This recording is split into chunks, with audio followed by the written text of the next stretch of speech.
अब प्रश्नावली 8.2 के सवालों की तरफ बढ़ते हैं। किन्हीं कारणों से साउंड नहीं आई, दोबारा से फिर से ये मैं आपको समझा देता हूँ। तो ये वीडियो एक बार रुक गया था। देखिए, पहला सवाल है, गुणोत्तर श्रेणी दी हुई है 5/2, 5/4, 5/8, जिसका कि nवां पद an, 20वां पद a20 ज्ञात करें। क्वेश्चन मार्क लगा दी। मैंने शॉर्ट में क्वेश्चन लिखा है, आप समझ रहे हो। गुणोत्तर श्रेणी दे दिया, n पद पूछा है और 20वां पद पूछा है। तो किसी पद निकालने के लिए हमें a और r की आवश्यकता पड़ती है। तो पहले a निकालें। a पहला पद 5/2, r इनका सार अनुपात। तो सार अनुपात कैसे पता चलेगा? दूसरे पद में पहले का भाग देकर। लेकिन बटे वाली संख्याओं में यदि आपको ऐसा लगता है कि भाग देना थोड़ा कठिन है या कभी गलती कर जाते हैं, तो आप ऐसे समझें, r ऐसे भी निकाला जाता है कि जैसे पहला पद a होता है, दूसरा पद ar होता है। मतलब r का गुणा करने पर पहला पद a है, दूसरा पद ar। ये दूसरा पद कैसा आया? इसमें मैंने r का गुणा किया तो आया। तो ऐसे ही सोच लो, पहले पद में किससे गुणा करें कि दूसरा पद आ जाए। तो ये तो 5/2 है, यहाँ 5/4 है। 1/2 से गुणा कर दें तो ये 5/4 आ जाएगा। इसलिए r बराबर 1/2 आया। ठीक है, ऐसा करें। तो इस हिसाब से ये r आ गया। अब देखें, a इंटू r की पावर n-1, ये इनका फॉर्मूला होता है। a 5/2 दिया हुआ है, r 1/2, पावर n-1। आप देखें, यहां 1/2 है, यहां भी 1/2 छुपा हुआ है। 5 गुणा 1/2 है, 1/2 की पावर n-1, या n-1 है, यहाँ पावर 1 है। आपस में जुड़ेंगे ये पावर, तो 1/2 की पावर n आएगी। अर्थात जो an आया 5 गुणा 1/2 की पावर n, ये आपका an आया। हमें an निकल गया। अब a20 पूछा था, a20, इसका मतलब n की जगह यहाँ 20 है तो यहाँ भी 20 आएगा। 5 गुणा 1/2 की पावर 20। 1 पर 20 घात कितनी लगाओ ना, बोले 1 ही आएगा, लेकिन 5 के गुणा हो रहा है इसमें, तो 5 आ गया। और 2 की पावर 20 या 2 की पावर 20 हो जाएगी। चूंकि 2 की पावर 20 बहुत बड़ी संख्या है खोलने में, तो इसको ऐसे ही छोड़ देंगे। ये पहला सवाल हुआ। दूसरे में क्या है? दे रखे दो इंफॉर्मेशन, 8वां पद 192, r 2 है, तो 12वां पद ज्ञात कीजिए। तो 8वां पद दिया हुआ है, इसका मतलब a r की पावर 7, ये दे रखा 192, ऐसा दिया हुआ है। r दे रखा है, तो मैं a इंटू 2 की पावर 7 बराबर 192। 2 की पावर 7 कितनी होगी? तो 2 4 दूनी 8 दूनी 16 दूनी 64 दूनी 128। इसका मतलब a इंटू 128 बराबर 192। तो a बराबर 192 बटे 128। क्या ये पूरा कट रहा है? किसी से कट रहा होगा। 64 दूनी 128 और 64 तिया 192, 12 और 36 18 19, बिल्कुल सही है।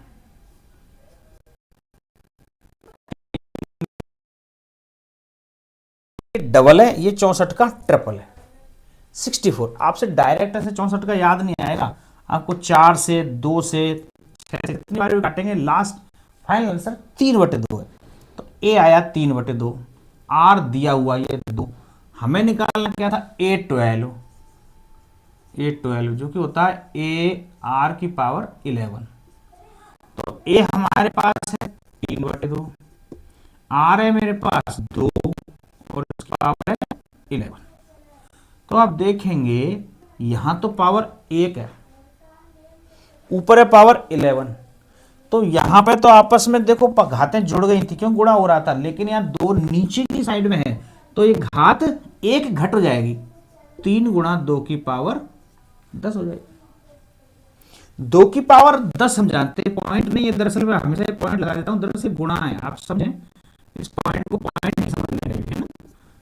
तो 3 गुणा 2 की पावर 10, 2 की पावर 10 तो हम जानते हैं, 3 गुणा 1024। मैंने बताया आप याद रख लो, 2 की पावर 10 1024। इससे अपने आप बनते चले जाएगी। 2 की पावर 9 512, फिर 256, बस ऐसे करते अपने बनते चले जाते। तो 1024 गुणा 3 करें तो 1000 गुणा 3 करेंगे तो 3000, 24 गुणा 3 करेंगे तो 72, 3072। ये आपका होगा A12।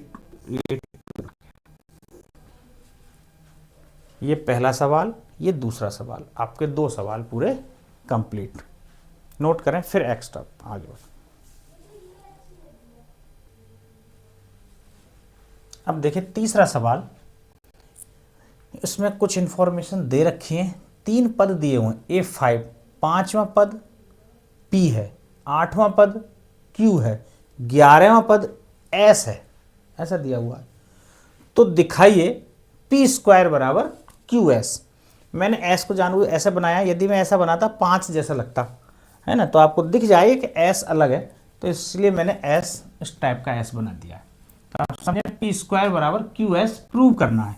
तो आप देखें A5 जिसको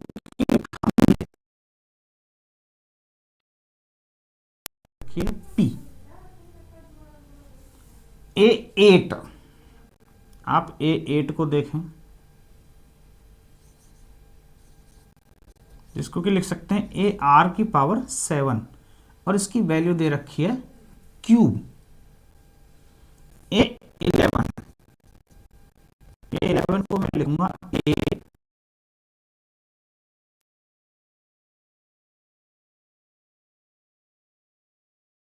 ये प्रूव करना है। तो आप देखें इसमें P² QS में P² बराबर QS प्रूव करना है। तो LHS साइड ले लें पहले, LHS P², P जरा कहाँ है, यहाँ देखो AR की पावर 4, तो मैं क्या इसको ऐसा लिख सकता हूँ AR की पावर 4 के ऊपर स्क्वायर। तो आप देखोगे इसका स्क्वायर करने पर A का स्क्वायर, और R की पावर 4 के ऊपर 2 है, तो घातों का आपस में गुणा हो जाता है, R की पावर 8। आप समझ रहे हैं चीजें?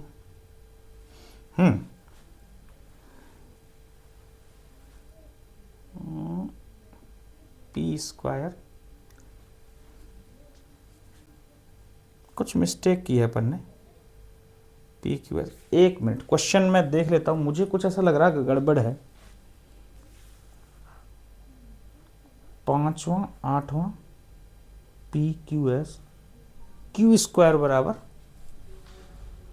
PS। ओके सॉरी, मैंने गलत लिखा है इसमें, फिर कुछ मिस्टेक हुई है। Q² बराबर PS प्रूव करना है, तभी तो Q²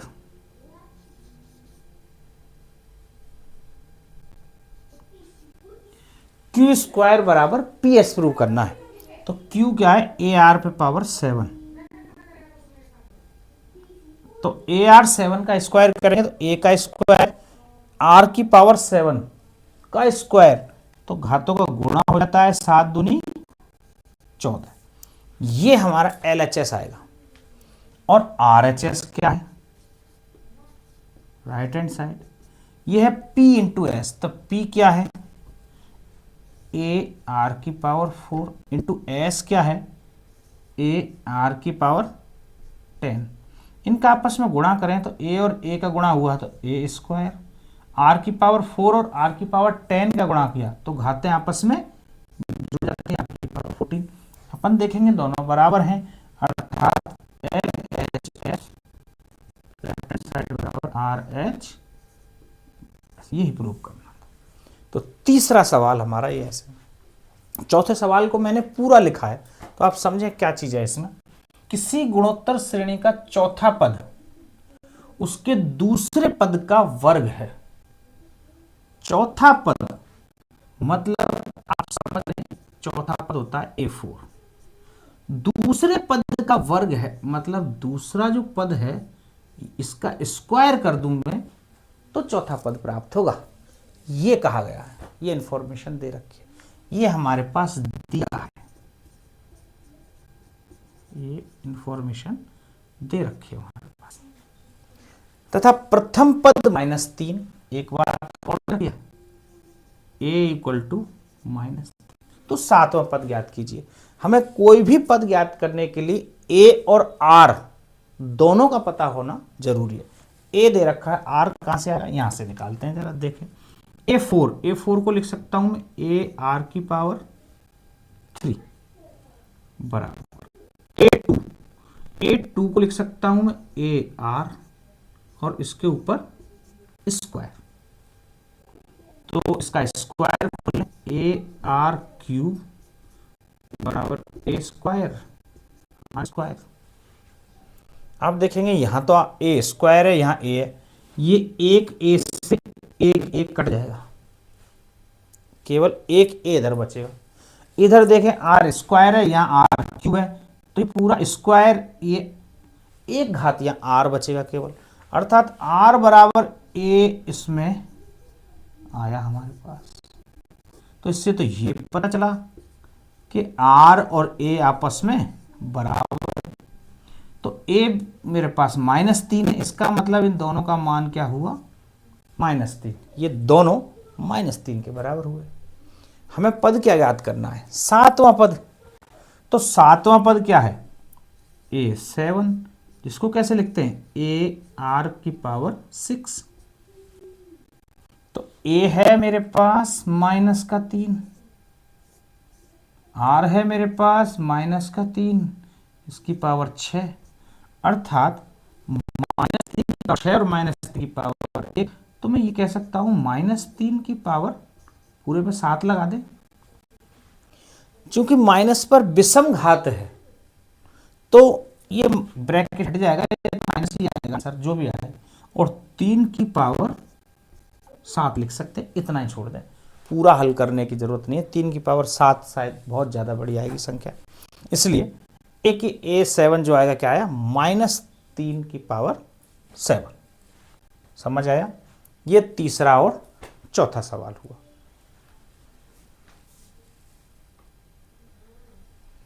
अब सवाल 5 देखें, निम्न अनुक्रम का कौन सा पद है।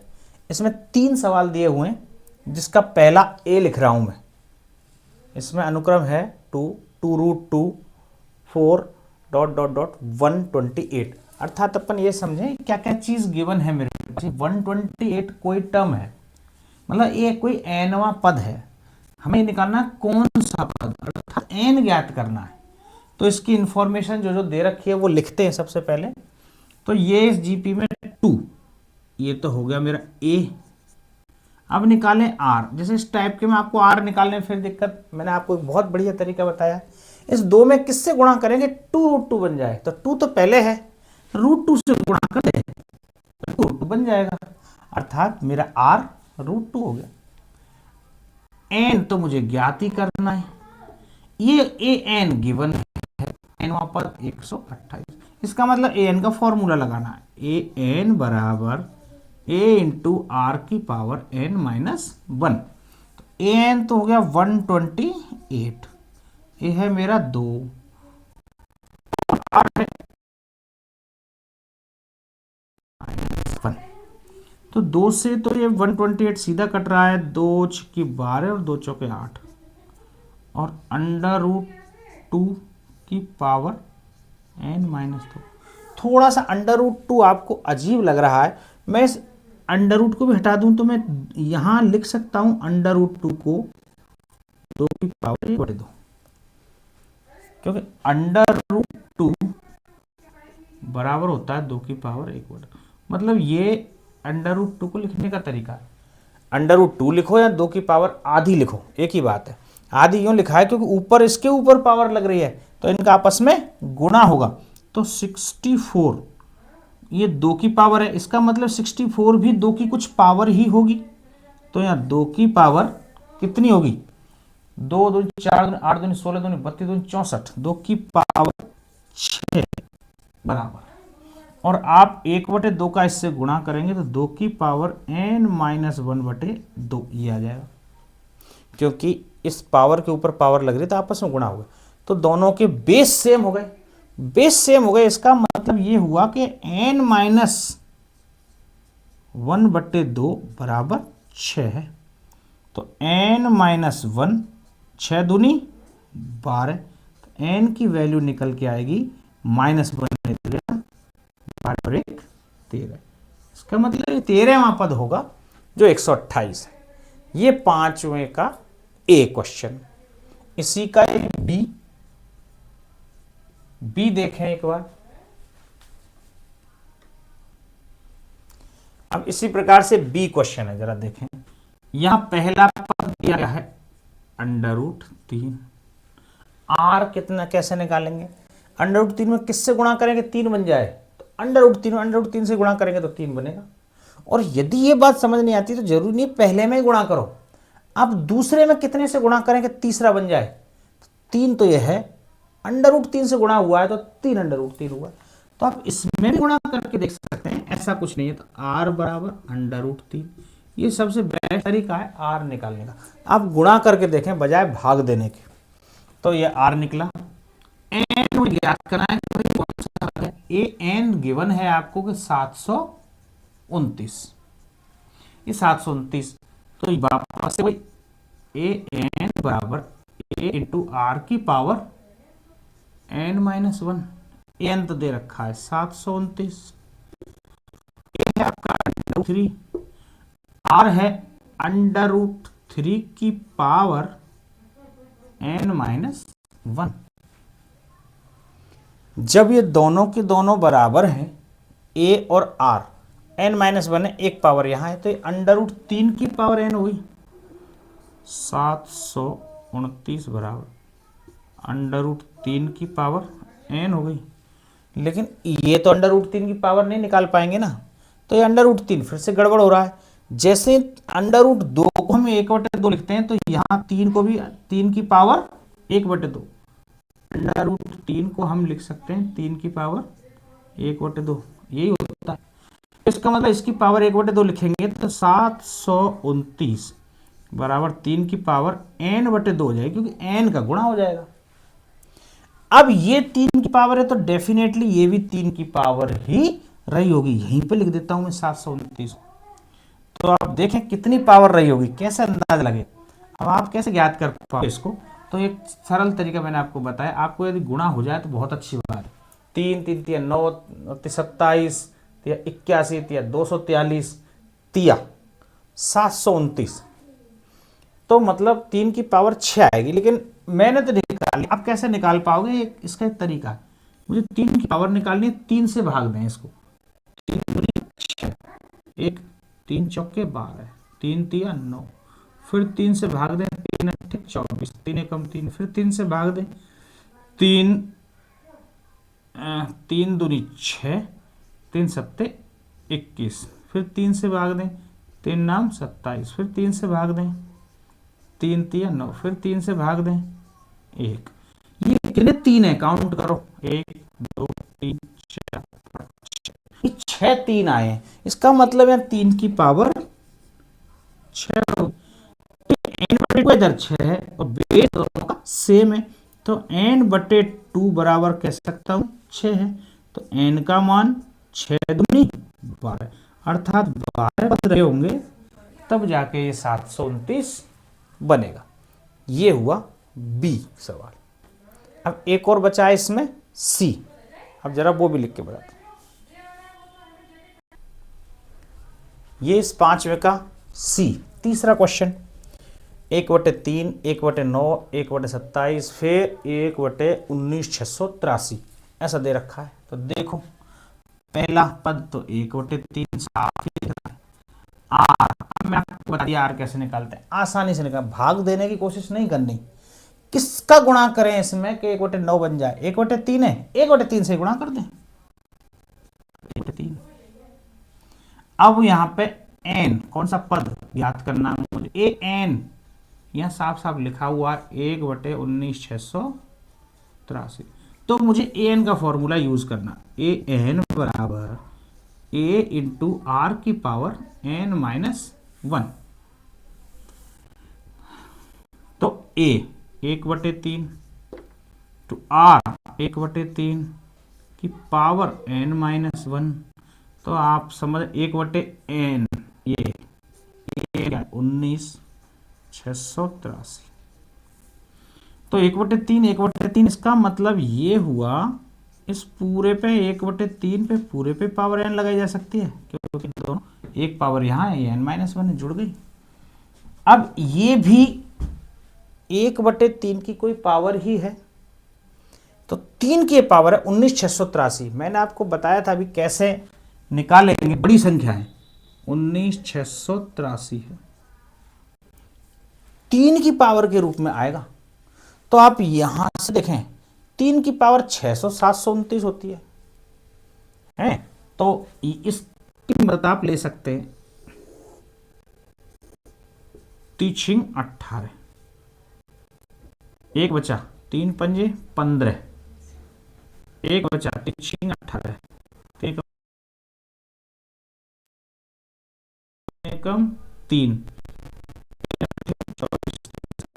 फिर 3 6 3 नाम 27। मैंने बोला इसकी मदद ले सकते हैं, इसका मतलब समझ में आई। 729 तो 3 की पावर 6 होती है। तो इससे आगे कितने 3 और आए? 1 2 3, इसका मतलब 3 और हैं, तो 6 और 3 9। तो यहां पे लिख सकते हैं 1/3 की पावर 9, या पूरे पे लिखो आप, एक पे तो कितनी पावर लगाओ क्या फर्क पड़े। तो 1/3 की पावर n, 1/3 की पावर 9, इसका मतलब n की वैल्यू 9 हुई, तो 9वां पद होगा ये। दोनों जगह बेस सेम है, तो n की वैल्यू इसके बराबर आ जाएगी। ये इसका 5वें का तीसरा क्वेश्चन हुआ। ये आपके 8.2 के 5 सवाल कंप्लीट।